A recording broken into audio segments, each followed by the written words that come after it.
So just a quick example, 37-year-old guy who slipped on ice.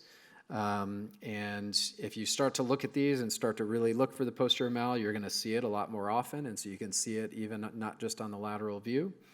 Got a CT scan, and this kind of shows what it is.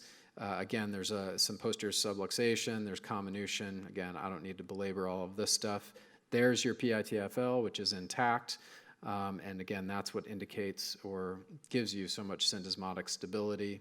So we go in, found a bunch of fragments and took them out, and then fixed it with direct fixation. Now, this did not need syndesmotic fixation because we fixed the posterior mal.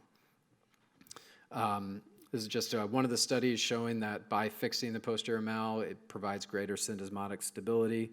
First thing is they found that all these posterior mal fractures had an intact PITFL, so you really do not get a PITFL rupture and a posterior mal fracture.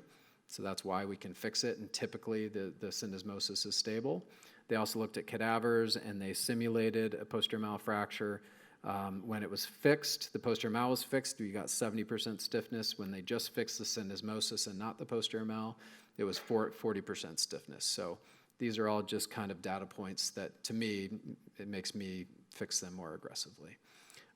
What about those small shell avulsions? I'm going to go back here.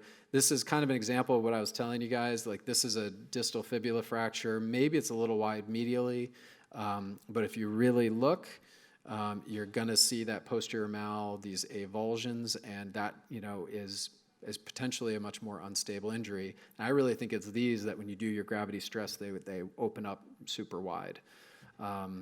So this is what the CT scan looked like. Again, kind of small avulsion fractures. So again, I'm not going to fix that. I'm not going to fix that posterior mal, but we did fix the fibula, and it needed syndesmotic fixation. What about the posterior mal and the syndesmosis that can happen?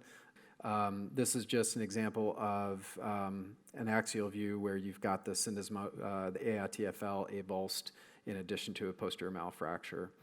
This is really the last thing I just want to talk about. Again, recognizing these types of injuries. There we go. So this you can see the distal fibula fracture, but then if you really know to look for your posterior mal, you can also see this medial double contour. So this is really what we call a posterior pylon or pilon fracture. And so that's one, again, that you don't want to miss and say, oh, it's just distal fibula fracture. This is a much more severe injury and should get a CT scan, and often they end up looking something like this. So in general, last slide, be diligent. There's a lot of danger out there. Analyze your x-rays carefully, as we talked about.